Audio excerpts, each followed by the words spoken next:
ان کے لیے امن کا وعدہ ہے، وہ دنیا میں سلامت رہیں گے، بلکہ توحید خود عدل ہے اللہ کے باب میں۔ جو انسان شرک کا ارتکاب کرتا ہے وہ اللہ کا حق اللہ کو نہیں دیتا ہے، انہی کے بارے میں ماننے لگے کہ یہ دیتے ہیں، ان سے ملتا ہے، اولاد ملتی ہے، رزق ملتا ہے، شفا ملتی ہے، برکت ملتی ہے، مسائل حل ہوتے ہیں۔ جب زندگی میں واقعی بندگی آتی ہے تو انسان جہاں اللہ کا حق ادا کرتا ہے، سماج میں امن و امان کے قیام کے لیے، عدل کے قیام کے لیے توحید بہت ضروری ہے۔ رنگ انسان کو پیدائشی طور پر ملتا ہے، وہ کماتا نہیں ہے، لیکن مسلمانوں نے سائنس میں اتنی ترقی کی کہ بعد میں یورپ نے مسلمانوں سے اس ترقی کو لیا، اور وہ کیا ہو رہا ہے اور کیسے ہو رہا ہے بتا سکتا ہے، لیکن وہ کیوں ہو رہا ہے نہیں بتا سکتا ہے، اور جو کچھ بگڑا ہوا ہے اس کا حل کیا ہے نہیں بتا سکتا ہے۔ فَاعْبُدْهُ وَاصْطَبِرْ لِعِبَادَتِهِ، تو اللہ ہی کی عبادت کر اور اسی کی عبادت پر جم جا، اسی کی عبادت پر ثابت قدم رہ۔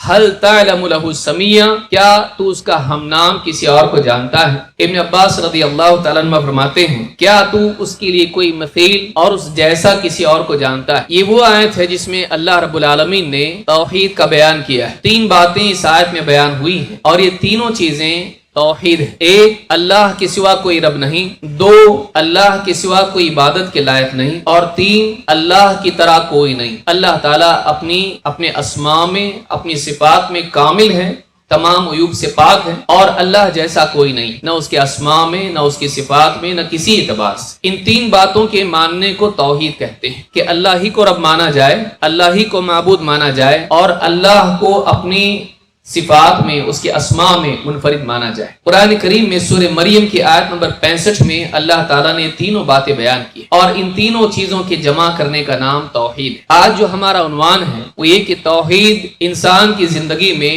رحمت کے لانے کا اور اسی طرح سے سماج میں عدل کے لانے کا ذریعہ ہے۔ بسم اللہ الرحمن الرحیم۔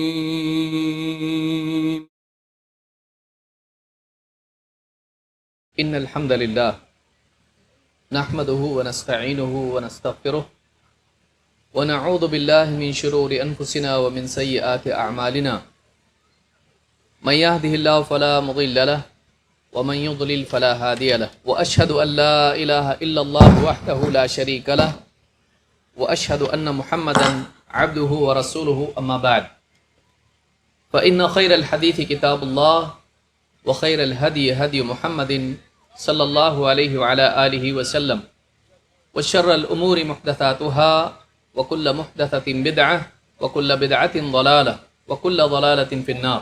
قال الله تبارك وتعالى: ان الذين قالوا ربنا الله ثم استقاموا فلا خوف عليهم ولا هم يحزنون اولئك اصحاب الجنة خالدين فيها جزاء بما كانوا يعملون۔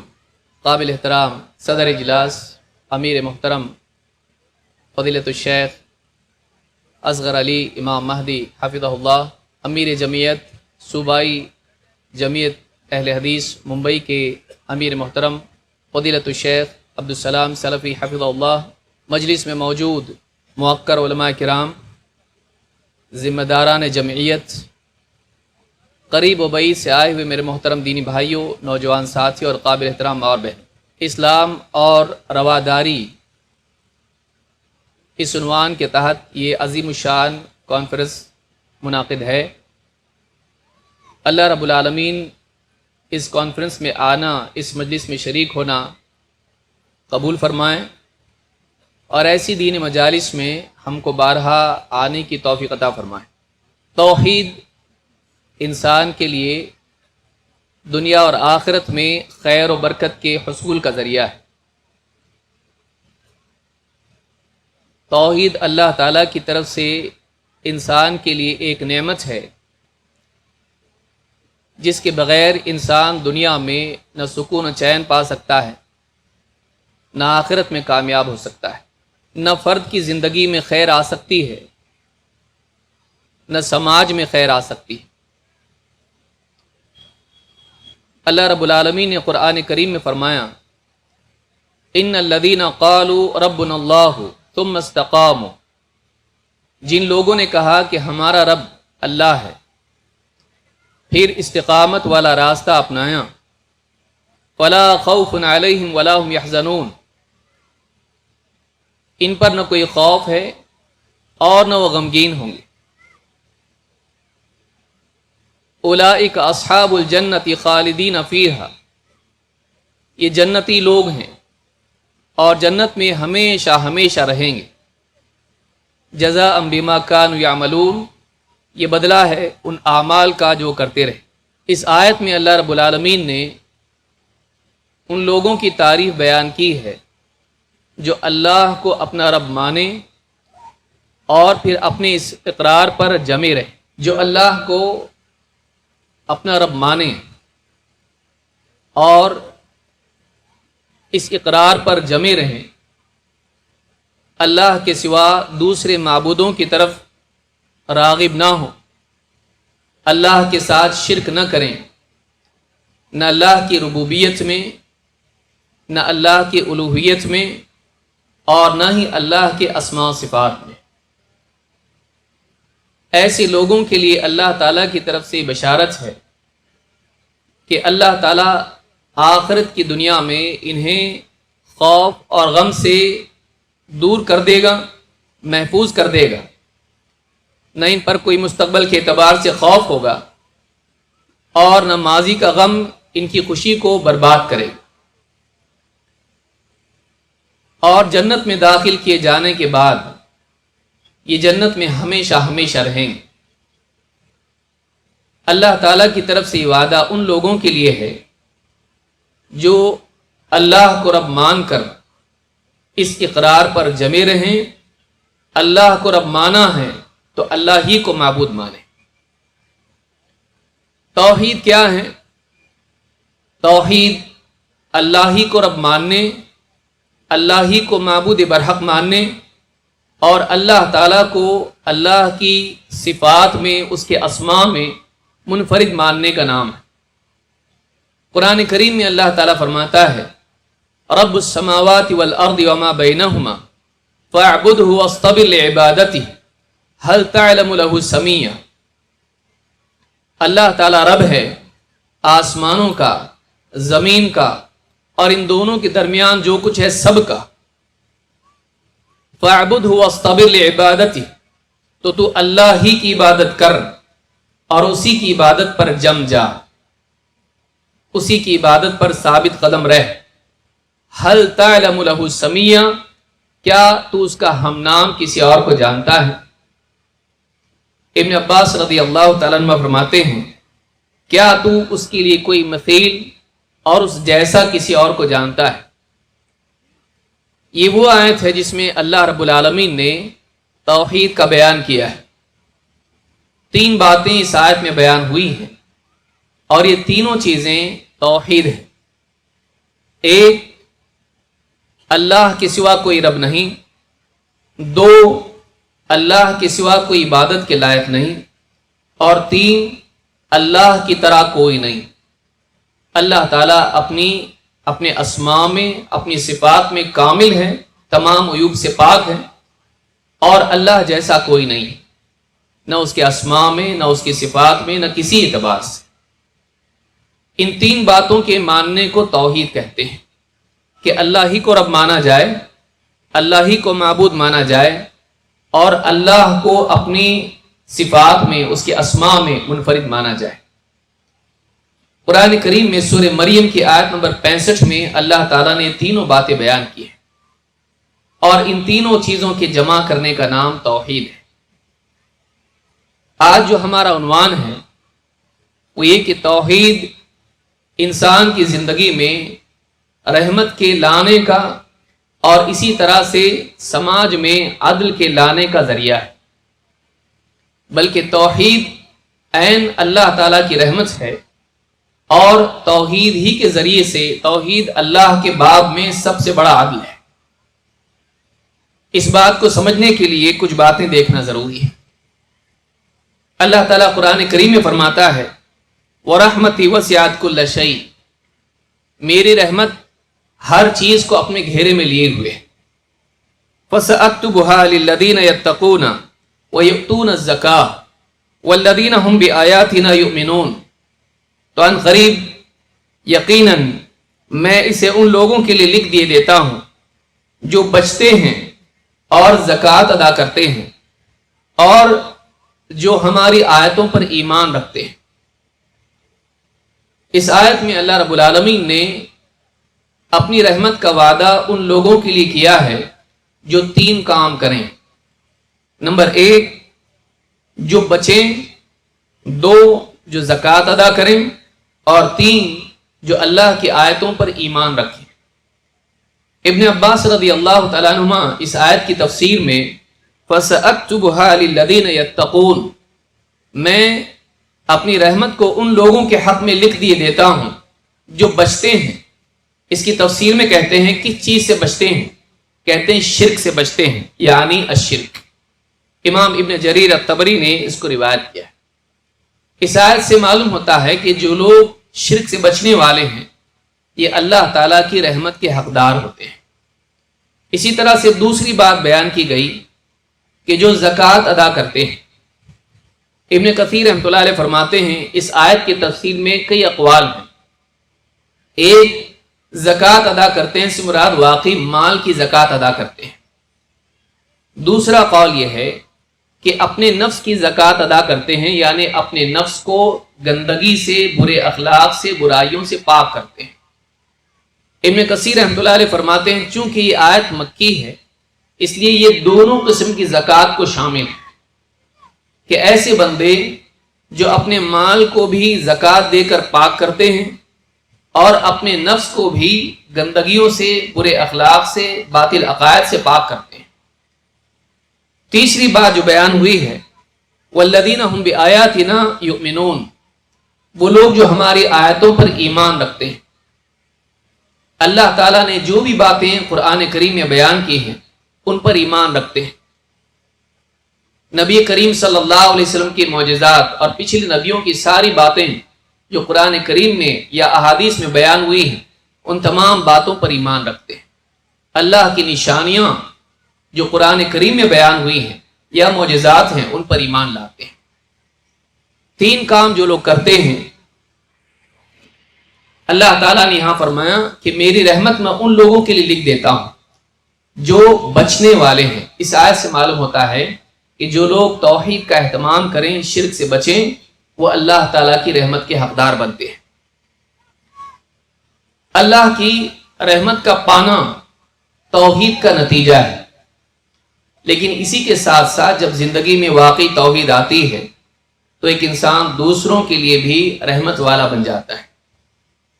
جو انسان اللہ تعالیٰ کی صفت کو مانتا ہے کہ اللہ رب العالمین الرحمن الرحیم ہے، وہ ساری مخلوق پر رحم کرنے والا ہے، ان کی حاجات کا پورا کرنے والا ہے، ان کے گناہوں کا معاف کرنے والا ہے، ان کی ضرورتوں کو پورا کرنے کے اعتبار سے ان کے ساتھ درگزر کا معاملہ کر کے ان کو عطا کرنے والا ہے، کفر و شرک کرنے والوں کو بھی وہ عطا کرتا ہے۔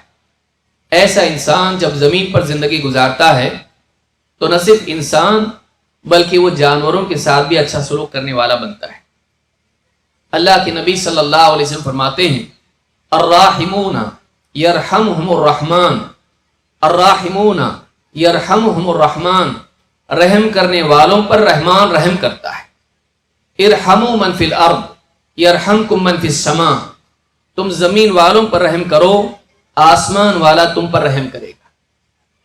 اس حدیث سے معلوم ہوتا ہے کہ جو انسان اللہ کو رحمان مانتا ہے، جو مخلوق پر رحم کرنے والا ہے، ایسا انسان جو اللہ کی اس صفت پر ایمان رکھتا ہے کہ اللہ تعالیٰ ساری مخلوقات پر رحم کرنے والا ہے، اس کی زندگی میں بھی یہ بات آتی ہے کہ جب اللہ تعالیٰ مخلوقات کے عیوب اور ان کی غلطیوں کے باوجود ان کو معاف کرتا ہے، ان کے ساتھ درگزر کا معاملہ کرتا ہے اور ان کو عطا کرتا ہے، ایسا انسان اپنی زندگی میں بھی یہ کام کرنے والا بن جاتا ہے، کیونکہ اللہ کے نبی صلی اللہ علیہ وسلم نے اسی بات کی اس کو ترغیب دی ہے کہ رحم کرنے والوں پر رحمان رحم کرتا ہے، تم زمین والوں پر رحم کرو تاکہ آسمان والا تم پر رحم فرمائے۔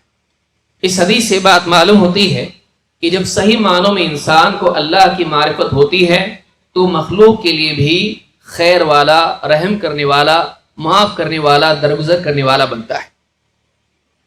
توحید کے ذریعے سے دنیا میں خیر و برکت آتی ہے، نہ صرف یہ کہ انسان آخرت میں اللہ تعالیٰ کی نعمتوں اور اس کی مغفرت کا حقدار بنے گا، نہ صرف یہ کہ آخرت میں اللہ کی رحمت کا حقدار بنے گا، بلکہ وہ دنیا میں بھی اللہ تعالیٰ کی طرف سے خیر و برکت کا حاصل کرنے والا بنتا ہے۔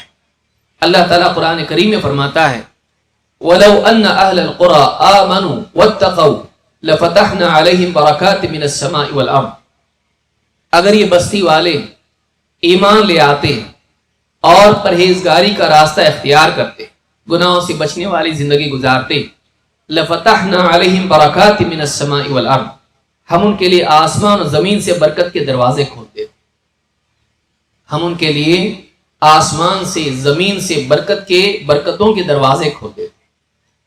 اس آیت سے بات معلوم ہوتی ہے کہ ایمان اور تقوی جب زندگی میں آتا ہے، جب ایک انسان اللہ کی باتوں پر، رسول کی باتوں پر ایمان لاتا ہے اور ان تمام چیزوں سے بچتا ہے جن سے بچنا چاہیے، شرک سے، کفر سے، نفاق سے، گناہوں سے، جب وہ بچنے والا بن جاتا ہے تو اللہ تعالیٰ اس کے لیے برکتوں کا دروازہ کھول دیتا ہے، نہ صرف آسمان سے بلکہ زمین سے بھی اس کو اللہ کی طرف سے خیر و برکت نصیب ہوتی ہے، جان میں، مال میں، اور اسی طرح سے دنیا کی نعمتوں میں۔ اس آیت سے بات معلوم ہوتی ہے کہ اللہ سے خیر و برکت لینے کا ذریعہ توحید ہے۔ انسان معاشی اعتبار سے پریشان ہے، صحت کے معاملے میں پریشان ہے، سیاسی اعتبار سے پریشان ہے یا دنیوی اعتبار سے پریشان ہے، اگر اس کی زندگی میں واقعی توحید اور تقوی ہو، اس کی زندگی میں ایمان اور تقوی ہو، تو ایسا انسان اللہ تعالیٰ کی طرف سے مدد و نصرت اور خیر و برکت کا پانے والا بنتا ہے۔ اس آیت کی تفسیر میں امام القرطبی رحمہ اللہ فرماتے ہیں آمنو کا مطلب یہ ہے صدقو، ایمان لائے یا انہوں نے حق کی تصدیق کی، ایمان لائے یعنی انہوں نے حق کو سچا مانا۔ اسی طرح سے واتقوا کہتے ہیں شرک سے بچنے والے بنے، تقوی اختیار کیا، کہتے ہیں سب سے بڑی چیز جس سے بچنے کی ضرورت ہے، سب سے بری چیز جس سے بچنے کی ضرورت ہے وہ شرک ہے۔ لہٰذا جو لوگ ایمان لائیں اور شرک سے بچنے والے بنے اور اسی کے ساتھ ساتھ گناہوں سے بچنے والے بنے، اللہ تعالیٰ کا وعدہ ان لوگوں کے لیے کہ اللہ تعالیٰ ان کے لیے آسمان و زمین سے خیر و برکت کے دروازے کھولے گا۔ اسی طرح سے اللہ تعالیٰ نے امن و امان کا وعدہ ان لوگوں کے لیے کیا ہے جو ایمان لائیں اور اپنے ایمان کو شرک سے محفوظ رکھیں۔ اللہ تعالیٰ قرآن کریم میں فرماتا ہے الذین آمنوا ولم یلبسوا ایمانہم بظلم اولئک لہم الامن وہم مہتدون، جو لوگ ایمان لے آئے اور انہوں نے اپنے ایمان میں ظلم کی ملاوٹ نہیں کی، انہی کے لیے اللہ کی طرف سے امن کا وعدہ ہے اور یہی لوگ اللہ کے نزدیک ہدایت یافتہ ہیں۔ اس آیت سے معلوم ہوتا ہے کہ دو چیزوں کا وعدہ ہے، ایک ایمان لائیں اور اپنے ایمان میں ظلم کی ملاوٹ نہیں کی۔ اللہ کے نبی صلی اللہ علیہ وسلم نے صحابہ کو اس آیت کی تفسیر کرتے ہوئے بتایا کہ یہاں ظلم سے مراد شرک ہے۔ آپ نے فرمایا کیا تم نے لقمان کی بات نہیں سنی، یا بنی لا تشرک باللہ ان الشرک لظلم عظیم، اے میرے بیٹے اللہ کے ساتھ شرک مت کرنا کیونکہ شرک ظلم عظیم ہے۔ تو یہاں پر فرمایا کہ جو لوگ ایمان لائیں اور اپنے ایمان میں ظلم کو یعنی شرک کو ملنے نہیں دیا، ان کے لیے دو وعدے ہیں، اولئک لہم الامن، ان کے لیے امن کا وعدہ ہے، وہ دنیا میں سلامت رہیں گے اللہ کے عذاب سے، بلکہ مصیبتوں سے اللہ ان کی حفاظت کرے گا۔ اسی طرح سے آخرت میں وہ جہنم سے محفوظ رہیں گی، اللہ تعالیٰ ان کی حفاظت کرے گا، ان کے لیے امن و امان کا وعدہ ہے۔ اور ایسے لوگ اللہ تعالیٰ کے نزدیک ہدایت یافتہ ہے، یہ گمراہ نہیں۔ معلوم ہے کہ گمراہی سے بچنے کے لیے ضروری ہے کہ انسان سب سے پہلے اپنے عقیدے کی اصلاح کرے۔ ایک انسان کا عقیدہ غلط ہو اور اس کی زندگی میں عبادات ہوں، نیکیاں ہوں، ایسا آدمی واقعی ہدایت پر نہیں ہے۔ ہدایت پر وہ آدمی ہے جو سب سے پہلے اپنے عقیدے کی اصلاح کرے اور اسی کے ساتھ ساتھ اپنی زندگی میں نیک اعمال کا اہتمام کرے، عبادات کا اہتمام کرے۔ اس آیت سے بات معلوم ہوتی ہے کہ جو انسان توحید کا اہتمام کرتا ہے، شرک سے بچتا ہے، ایسے انسان کے لیے دنیا اور آخرت میں اللہ تعالیٰ کی طرف سے امن کا وعدہ ہے۔ یہ ساری باتیں بتاتی ہیں کہ جو انسان دنیا میں توحید کا اہتمام کرے، ایسے انسان کے لیے اللہ تعالیٰ نے آخرت میں رحمت کا وعدہ کیا ہے، ایسے انسان کے لیے دنیا میں امن و امان کا وعدہ ہے، ایسے انسان کے لیے، ایسے سماج کے لیے، اگر وہ سماج میں توحید آ جائے، ایسے سماج کے لیے اللہ تعالیٰ کی طرف سے برکتوں کا وعدہ ہے۔ آج دنیا میں مسلمان پریشان ہیں، معاشی اعتبار سے، سیاسی اعتبار سے اور کئی اعتبار سے پریشان ہیں، اور مسلمانوں کا ایک بڑا طبقہ آج دیکھا جائے تو شرک میں مبتلا ہے، کلمہ پڑھنے کے باوجود بھی اس کی زندگی میں شرک ہے۔ قبروں کی عبادت، ستاروں کی پرستش، ستاروں سے تقدیر کا بننا، حالات کا بننا بگڑنا ماننا، دھاگے، ناڑے اور اس طرح کی جتنی چیزیں ہیں، تعویذ اور پلیتے اور گھوڑے کی نال سے لے کے ساری چیزیں دہلیز پر ٹھونکنا اور یہ سمجھنا کہ گھر میں خیر و برکت آئے گی، آج شرک کی کئی شکلیں مسلمانوں میں پائی جاتی ہیں۔ ایک بڑا طبقہ لا علمی کی وجہ سے مسلمان اپنے آپ کو مانتے ہوئے شرک میں مبتلا ہے۔ جب تک کہ مسلمان پوری طرح سے ہر اعتبار سے شرک سے پاک نہ ہو جائے، واقعی وہ ان وعدوں کا حقدار نہیں بن سکتا۔ جو انسان یہ چاہتا ہے کہ سارے وعدے اس کے حق میں سچے ثابت ہوں، اسے چاہیے کہ وہ اللہ کے باب میں سچائی کا اہتمام کرے، اس کلمہ پاک اور کلمہ طیبہ کا اہتمام نہ صرف قول کی سطح پر بلکہ عمل کی سطح پر بھی کرے، جو اس کے لیے نجات کا ذریعہ اور اللہ کی مدد اور نصرت کا ذریعہ ہے۔ دوسری بات جو ہمارے عنوان میں ہے وہ یہ کہ توحید عدل و انصاف کا ضامن ہے۔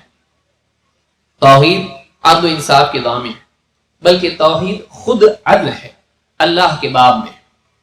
ہم نے حضرت لقمان کا قول پڑھا، قرآن کریم میں اللہ تعالیٰ نے بتایا کہ جب وہ اپنے بیٹے کو نصیحت کر رہے تھے تو انہوں نے اپنے بیٹے سے کہا، یا بنی لا تشرک باللہ ان الشرک لظلم عظیم، اے میرے بیٹے اللہ کے ساتھ شرک مت کرنا، شرک ظلم عظیم۔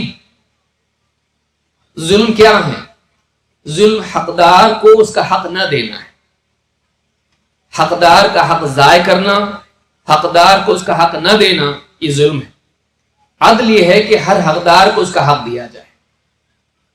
سب سے بڑا حق اگر ہے تو اللہ کا حق ہے، باقی سارے حق اس کے تابع ہیں، بلکہ اللہ تعالیٰ کے حکم کی وجہ سے وہ حق بنتے ہیں۔ لیکن حقیقی حق جو ہم پر ہے وہ اللہ تعالیٰ کا حق ہے، وہ یہ کہ بندہ اللہ کی عبادت کرے، اللہ کے ساتھ کسی کو شریک نہ کرے۔ یہی بات اللہ کے نبی صلی اللہ علیہ وسلم نے حضرت معاذ کو سکھائی تھی کہ اللہ کا حق بندوں پر یہ ہے کہ بندے اللہ کی عبادت کریں اور اللہ کی عبادت میں کسی کو شریک نہ کریں۔ تو عدل یہ ہے کہ حقدار کو اس کا حق دیا جائے، توحید یہ ہے کہ بندہ اللہ کو اللہ کا حق دے، اور شرک اللہ کے حق کو ضائع کرتا ہے، اللہ کا حق مخلوق کو دیتا ہے۔ کبھی انسان مخلوق کو رب بنا لیتا ہے کہ قبروں سے، بتوں سے یہ مانتا ہے کہ اس کو اولاد دیں گے، اس کو شفا دیں گے، اس کے رزق میں برکت دیں گے، اس کے مسائل کو حل کریں گے، اس کی بگڑی بنائیں گے، وہ ان کو اپنا رب بنا لیتا ہے۔ کبھی وہ ان کو معبود بنا لیتا ہے، ان کے آگے جھکتا ہے، اپنی پیشانی ٹکاتا ہے، ان کے آگے ہاتھ پھیلاتا ہے، ان سے مانگتا ہے، نظر نیاز کرتا ہے۔ عبادتی اعمال، عبادتی مراسم جو اللہ کے لیے خاص ہیں وہ اللہ کے غیر اللہ کے لیے صرف کرتا ہے، وہ اپنی عبادات کو ضائع کرتا ہے، اپنے ایمان کو برباد کرتا ہے، یہ شرک ہے۔ کبھی وہ اوصاف کے اعتبار سے اللہ کے اوصاف کسی اور کو دے دیتا ہے کہ فلاں بزرگ ہیں، دور سے پکارو، کہیں سے بھی پکارو، ہماری پکار کو سنتے ہیں اور ہمارے حال کو جانتے ہیں، ہمارے ظاہر کو بھی اور باطن کو بھی جانتے ہیں۔ اللہ کے ساتھ جو چیز خاص ہے وہ غیر اللہ کے ساتھ جوڑ دیتا ہے، وہ اللہ کے ساتھ اللہ کے بندوں کو، اللہ کی مخلوقات کو، بعض اوقات بے جان چیزوں کو اللہ کے ساتھ شریک کر دیتا ہے، یہ شرک ہے۔ اللہ کا حق اللہ کو دینا توحید ہے کہ اللہ ہی ہمارا رب ہے، اللہ ہی ہمارا معبود ہے، اور اللہ تعالیٰ اپنی ذات و صفات میں کامل ہے، اللہ تعالیٰ منفرد ہے، اللہ جیسا کوئی نہیں، اللہ کے برابر کوئی نہیں، اللہ کے برابر کوئی نہیں۔ یہ عقیدہ رکھنا توحید ہے۔ توحید اپنی ذات میں خود عدل ہے، اور یہ سب سے بڑا انصاف ہے، سب سے بڑا عدل ہے جو اللہ کے باب میں ہے۔ جو انسان شرک کا ارتکاب کرتا ہے وہ اللہ کا حق اللہ کو نہیں دیتا ہے۔ قرآن کریم میں اللہ تعالیٰ نے ہمیں اس بات کی تلقین کی ہے کہ ہم اہل کتاب کو بھی دعوت دیں توحید کی طرف، جبکہ اہل کتاب اللہ کو ماننے والے ہیں۔ اور توحید ایک ایسا عقیدہ ہے جو بندوں کو بندہ اور رب کو رب ماننے کی تلقین کرتا ہے۔ اللہ تعالیٰ قرآن کریم میں فرماتا ہے قُلْ يَا أَهْلَ الْكِتَابِ تَعَالَوْا إِلَىٰ كَلِمَةٍ سَوَاءٍ بَيْنَنَا وَبَيْنَكُمْ، اے نبی آپ کہیے، اے اہل کتاب، آؤ ایک ایسے کلمے کی طرف، ایک ایسی بات کی طرف جو تمہارے اور ہمارے درمیان برابر ہے، عدل بیننا و بینکم، تمہارے اور ہمارے درمیان مشترک ہے، اور تم بھی مانتے ہو ہم بھی مانتے ہیں، اور یہ عدل والا انصاف والا کلمہ ہے۔ اللہ نعبد الا اللہ، وہ کلمہ یہ ہے کہ ہم اللہ کے سوا کسی اور کی عبادت نہ کریں، ولا نشرک بہ شیئا، اور اللہ کے ساتھ کسی چیز کو شریک نہ ٹھہرائیں، ولا يتخذ بعضنا بعضا اربابا من دون اللہ، اور ہم اللہ کے مقابلے میں آپس میں ایک دوسرے کو اپنا رب نہ بنا لیں۔ فَإِن تَوَلَّوْا فَقُولُوا اشْهَدُوا بِأَنَّا مُسْلِمُونَ، اور اے نبی اگر یہ پیٹ پھیر کے چلے جائیں، مڑ کے نکل جائیں، بات نہ مانیں، انکار کر دیں، تو اے ایمان والو تم کہہ دو کہ تم گواہ رہنا ہم مسلمان ہیں، ہم اس بات کو ماننے والے ہیں۔ انسانوں میں ہمیشہ یہ بات رہی ہے کہ تقدس نے انسان کو رب کا مقام، معبود کا مقام دے دیا۔ انسانوں کا بگاڑ ہمیشہ یہ رہا کہ صالحین نیک لوگوں کی تعظیم میں غلو کرتے کرتے انہیں کسی نے رب بنا لیا، کسی نے معبود بنا لیا۔ توحید انسان کو واقعی سکھاتی ہے کہ جس کی جگہ جہاں ہے اس کو وہیں رکھو، رب کا مقام رب کو دو، معبود کا مقام معبود کو دو، عابد کا مقام عابد کو دو، بندوں کا مقام بندوں کو دو، بندوں کو اتنا مت بڑھاؤ کہ رب کے برابر بنا دو۔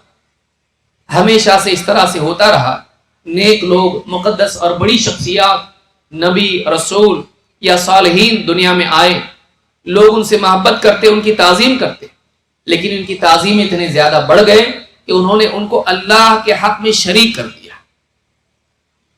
انہی کے بارے میں ماننے لگے کہ یہ دیتے ہیں، ان سے ملتا ہے، اولاد ملتی ہے، رزق ملتا ہے، شفا ملتی ہے، برکت ملتی ہے، مسائل حل ہوتے۔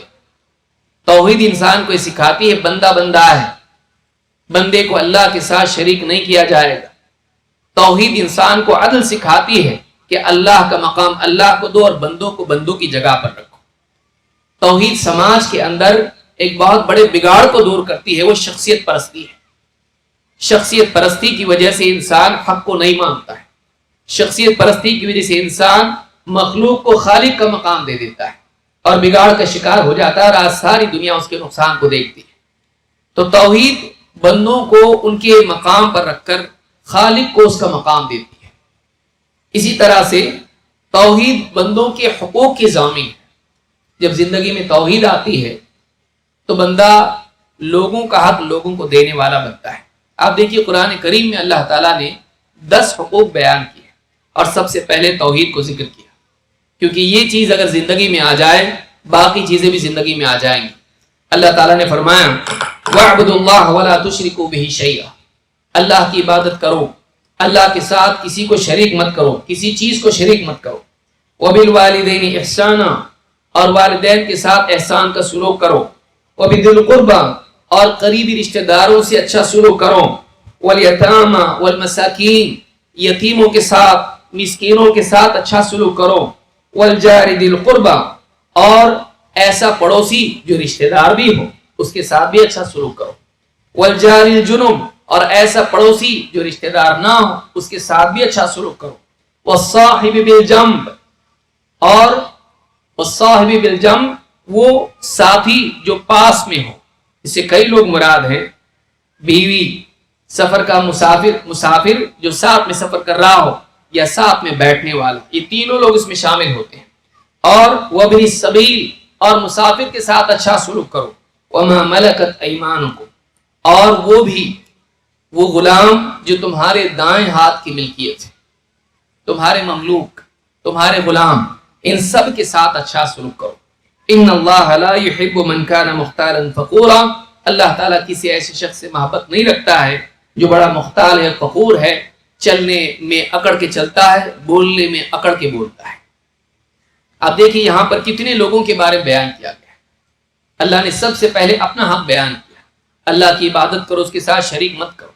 اس کے بعد اللہ تعالیٰ نے کئی لوگوں کا ذکر کیا، والدین کے ساتھ اچھا سلوک کرو، رشتہ داروں کے ساتھ اچھا سلوک کرو، اسی طرح سے سماج کا کمزور طبقہ یتیم، سماج کا کمزور طبقہ مساکین، ان کے ساتھ اچھا سلوک کرو، اسی طرح سے پڑوسی، رشتہ دار پڑوسی، جو رشتہ دار نہیں ہے ایسا پڑوسی، مسافر جو بے سر سامان ہو، پریشان حال ہو، اور اسی طرح سے غلام، ان سب کے ساتھ، اور جو تھوڑی دیر کے لیے بھی آپ کے ساتھ بیٹھتا ہے اس کے ساتھ بھی اچھا سلوک کرو۔ جب زندگی میں واقعی بندگی آتی ہے تو انسان جہاں اللہ کا حق ادا کرتا ہے، اللہ تعالیٰ اسے یہ بھی سکھاتا ہے کہ بندوں کا بھی حق ہے جو اللہ تعالیٰ نے انسان پر عائد کیا ہے۔ وہ سارے حقوق جو قریبی رشتہ دار ہوں یا اجنبی انسان ہو یا جانور ہو، مومن ہو یا کافر ہو، ہر نسبت سے جو حق انسان پر آتا ہے وہ انسان ادا کرنے والا بنتا ہے۔ یہ اللہ ہے، اللہ کی عبادت ہے، اللہ کی بندگی ہے، اللہ پر ایمان ہے، اللہ کی عظمت کا احساس ہے، اللہ کے سامنے جواب دہی کا احساس ہے، جو انسان کو بندوں کے حق ادا کرنے پر آمادہ کرتا ہے۔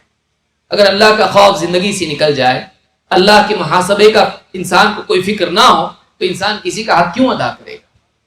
ایمان، توحید، اللہ کی بڑائی کا احساس، اللہ کے سامنے جواب دینے کا احساس انسان کو بندوں کا حق ادا کرنے والا بناتا ہے، وہ بندوں پر ظلم سے بچتا ہے۔ ایک صحابی اپنے غلام کو پیٹ رہے تھے، ابو مسعود البدری، پیچھے سے آواز سنی، اے ابو مسعود، اللہ تعالیٰ تم پر اتنا اس سے بھی زیادہ قادر ہے جتنا تم اپنے غلام پر قادر ہو۔ کہتے ہیں میں اتنا غصے میں تھا کہ شروع میں تو میری توجہ نہیں گئی کیا کون کہہ رہا ہے، لیکن پھر پلٹ کے دیکھا تو اللہ کے نبی صلی اللہ علیہ وسلم تھے۔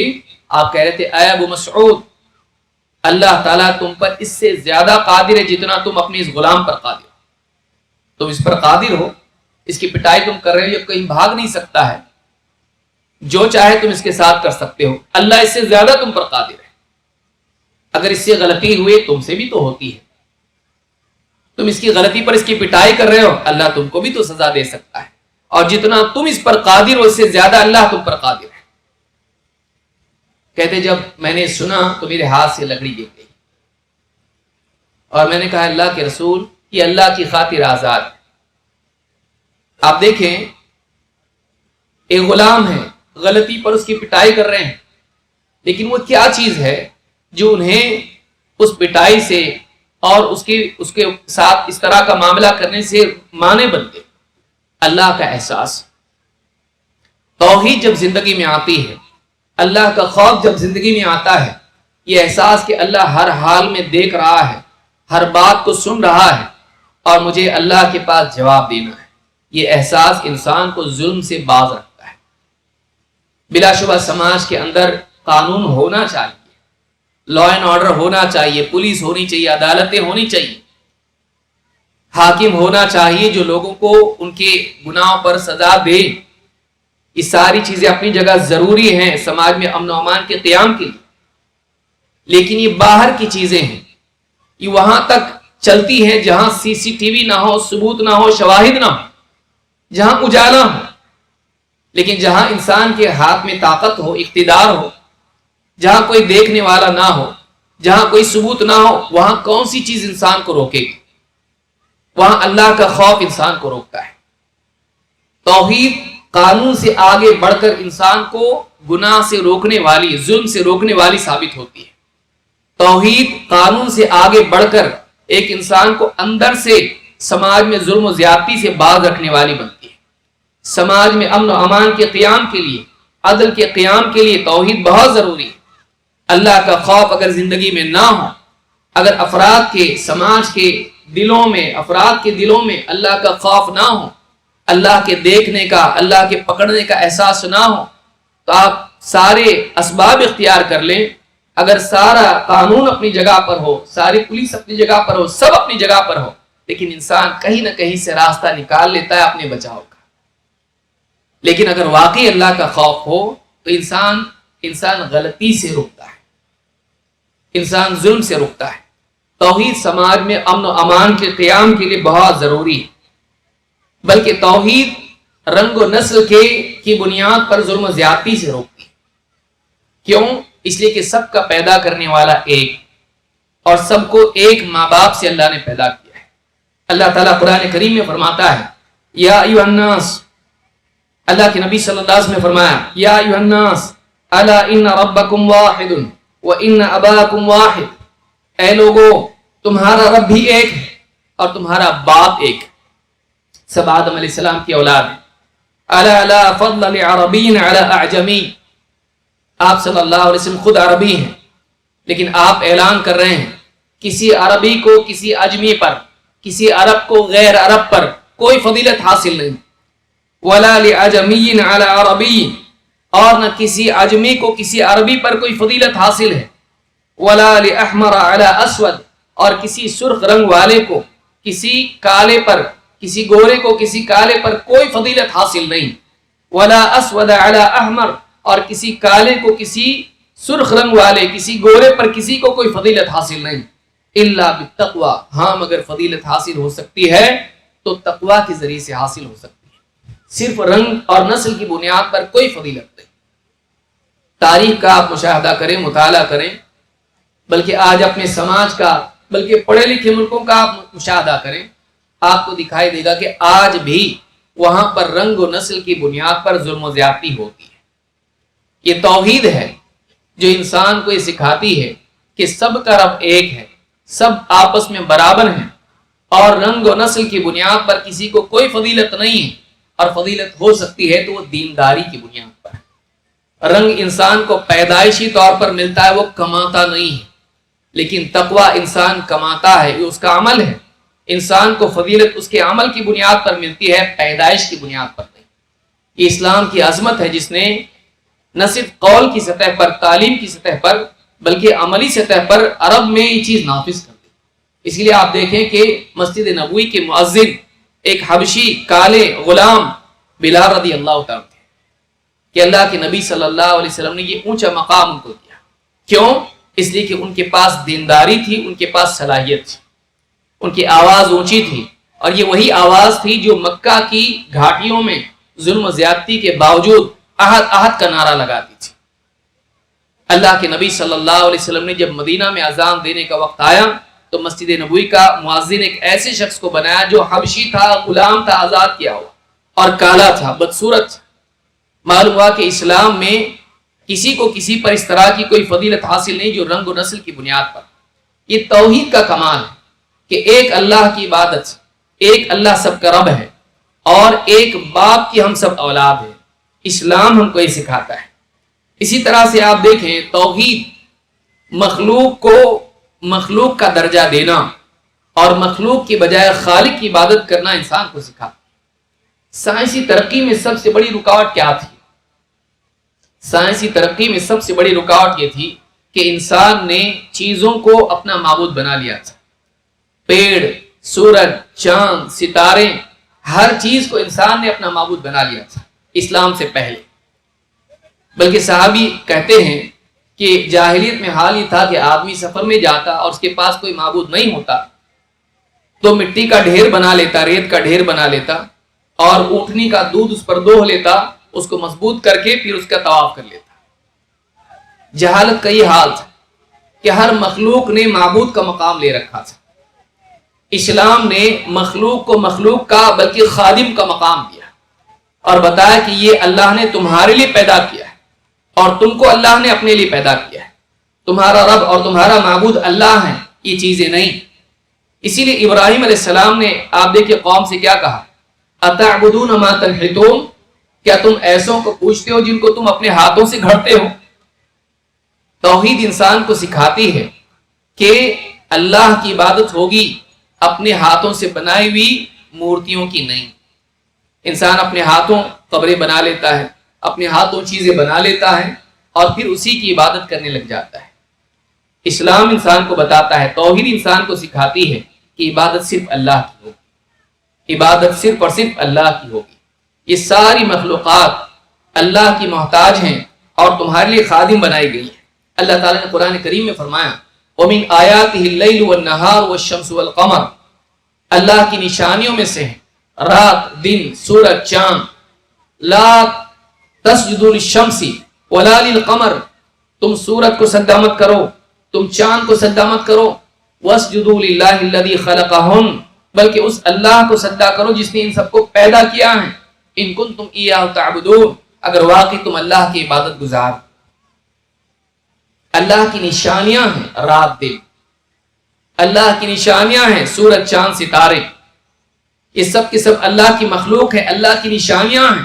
ان کو دیکھ کر اللہ کی عظمت کا احساس ہوتا ہے، ان کو دیکھ کر اللہ کے علم اور اس کی عظمت، اس کی رحمت، اس کی قدرت کا احساس ہوتا ہے.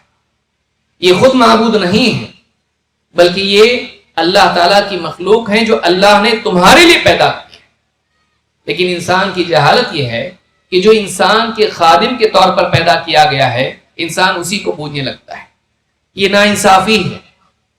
توحید سماج کو اس جہالت سے پاک کرتی ہے، توحید سماج کو اس ناانصافی سے پاک کرتی ہے کہ وہ مخلوق کو اتنا بڑا بنا لیتا ہے کہ اپنے سے بڑا ماننے لگتا ہے، کہ وہ اپنے ہاتھوں کسی چیز کو بنا لیتا ہے اور پھر اسی کو پوجنے لگ جاتا ہے. یہ جہالت کی انتہا ہے کہ ایک انسان اپنی بنائی ہوئی چیز کو اپنی تقدیر بنانے والا مانے. جو اپنے وجود میں انسان کی محتاج ہو، انسان اس کو بنا کر خود اس کا محتاج اپنے آپ کو بنا لے، یہ عقل کا زوال ہے. توحید انسان کی عقل کو آزاد کرتی ہے. توحید انسان کو سکھاتی ہے کہ جس کو جہاں رکھنا وہیں رکھو، اس کو اتنا بڑا مت بناؤ کہ اپنے سے بھی بڑا بنا لو، بلکہ اللہ کے برابر کر دو. اور یہی وہ چیز ہے، یہ بڑا بنانا، یہ غلو اور یہ مخلوقات کو اونچا مقام دینا، اتنا اونچا مقام دینا کہ پھر اس کو اپنا معبود بنا لینا، یہ ساری سائنسی ترقیوں میں رکاوٹ ہے. جس کا تقدس انسان کے ذہن میں ہو وہ لیبورٹری میں نہیں آ سکتا، انسان اس کی تحقیق نہیں کر سکتا. اسلام ہے جس نے ان تمام چیزوں کو رب اور معبود کے مقام سے ہٹا دیا جو واقعی اس مقام پر فائز نہیں تھے، اور ایک اللہ کے لیے اس مقام کو خاص کر دیا. اس کے بعد آپ دیکھیں اسلام کی تاریخ میں ساری تحقیقات سامنے آئیں. مسلمانوں نے سائنس میں اتنی ترقی کی کہ بعد میں یورپ نے مسلمانوں سے اس ترقی کو لیا اور آگے بڑھایا. لیکن یہ تھا کیا؟ یہ اسلام تھا جس نے شخصیات کو، چیزوں کو، پیڑ پودوں کو اور اسی طرح سے سورج چاند ستاروں کو اور جتنی بھی مخلوقات ہیں ان کو معبود کے مقام سے ہٹایا اور بتایا کہ یہ تمہارے لیے پیدا کی گئی ہے، تمہاری خدمت کے لیے ہے، تمہارا معبود اللہ ہے. تو یہ عدل ہے کہ جس چیز کو جو مقام دینا چاہیے اس کو وہ مقام دیا جائے. تو یہ ساری باتیں ہمارے لیے اس لیے ہیں تاکہ ہم اپنی زندگی میں توحید کا اہتمام کریں. سماج کی فلاح میں، سماج کی کامیابی میں، انسان کی ترقی میں، سماج کی ترقی میں، ہمارے ملک کی ترقی میں توحید کا بہت بڑا دخل ہے. کہ اگر توحید سماج میں آ جائے، لوگ اللہ کو ماننے والے بن جائیں، لوگ اللہ سے ڈرنے والے بن جائیں، تو ظلم و زیادتی کا خاتمہ ہوگا. لوگ اگر اللہ تعالیٰ کے فرما بردار بن جائیں تو اللہ کے حکم کے تابع ہو کر وہ بڑے چھوٹے کا لحاظ رکھنے والے بنیں گے. ماں باپ آج پریشان ہیں اپنی اولاد سے. کیوں پریشان ہیں؟ اس لیے کہ اولاد ماں باپ کی فرما بردار نہیں ہے. جدید تعلیم مخلوقات کی تعلیم مخلوقات کی عظمت بتاتی ہے. سورج کتنا عظیم ہے، چاند کتنا عظیم ہے، کائنات کے قوانین کیا ہیں، یہ ساری چیزیں جدید تعلیم بتاتی ہیں. ہم اس کے مخالف نہیں ہیں. یہ ضروری ہے انسان کی ترقی کے لیے، لیکن دنیاوی ترقی کے لیے. ٹیکنالوجی ضروری ہے دنیاوی ترقی کے لیے، سائنس کا علم ضروری ہے دنیاوی فوائد کے لیے. لیکن آج انسان سے پریشان کیوں ہے؟ ظلم و زیادتی کیوں ہے؟ یہ ساری ترقی کے باوجود انسانی اخلاق کا زوال کیوں ہے؟ کیوں؟ اس لیے کہ زندگی میں اللہ کا خوف نہیں. کہیں انسان دہریت کی طرف جا رہا ہے کہ اللہ کے وجود کا انکار کر رہا ہے. یہ ساری کائنات اپنے آپ بن گئی اور اپنے آپ چل رہی ہے. یہ اندھی فطرت کے قوانین، یہ سارا نظام اپنے آپ بن گیا اور اپنے آپ چل رہا ہے. اور ڈاروین کی تھیوری لوگ ماننے لگے، سروائیول آف دا فٹسٹ، کہ جو مخلوق زیادہ طاقتور ہوتی ہے وہ بچ جاتی ہے، باقی فنا ہو جاتی ہے. ظاہر بات ہے اگر اس ذہن کے ساتھ سماج چلے گا تو طاقتور کمزور کو ختم کرے گا، اس کو برباد کرے گا، اس پر ظلم کرے گا. کیوں؟ اس لیے کہ اس کے پاس طاقت ہے. جس کے پاس طاقت ہے وہ بچے گا، جس کے پاس طاقت نہیں وہ برباد ہو جائے گا. یہ اسلام ہے، یہ توحید ہے جو انسان کو بتاتی ہے کہ انسان کتنا ہی طاقتور کیوں نہ ہو، اگر اس نے کمزور کا لحاظ نہیں رکھا، اس سے زیادہ طاقت والا اللہ ہے جو قیامت کے دن اس کو پکڑے گا، جس دن اس کے پاس طاقت نہیں ہوگی۔ یوم یقوم الناس لرب العالمین، قیامت کے دن سارے لوگ اللہ کے آگے اپنی زندگی کا حساب دینے کے لیے کھڑے ہوں گے، ان کو اپنی زندگی کا حساب دینا پڑے گا۔ اگر ایمان اور توحید سماج سے چھین لی جائے اور سماج کو بس فطرت کے قوانین کے تابع کر دیا جائے، یہی ایجوکیشن ہمارے پاس ہو اور عقیدہ ہمارے پاس نہ ہو، توحید اور ایمان ہمارے پاس نہ ہو، تو آپ بتائیے سماج جانوروں جیسا ہو جائے گا۔ کون پوچھنے والا ہے؟ کون پکڑنے والا ہے؟ کون دیکھ رہا ہے؟ کون سن رہا ہے؟ ہم جو چاہے کریں، ہمارے پاس پیسہ ہے، ہمارے پاس سیاست ہے، ہمارے پاس طاقت ہے، ہم جو جی میں کر سکتے ہیں، تو انسان جو چاہے کر سکتا ہے۔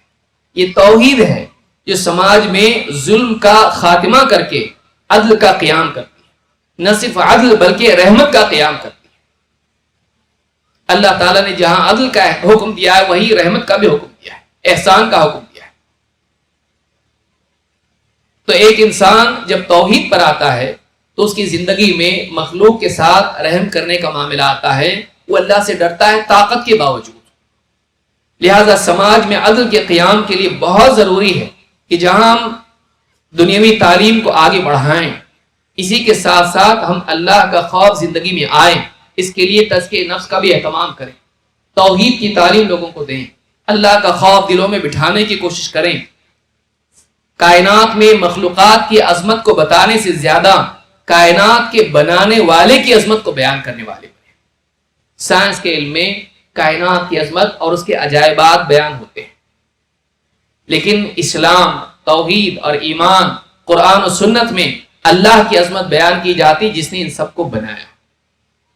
تو ایک ایمان والا مخلوق سے آگے بڑھ کر خالق تک پہنچتا ہے، لیکن سائنسداں مخلوق تک جا کے رک جاتا ہے، وہ خالق تک نہیں پہنچ پاتا ہے۔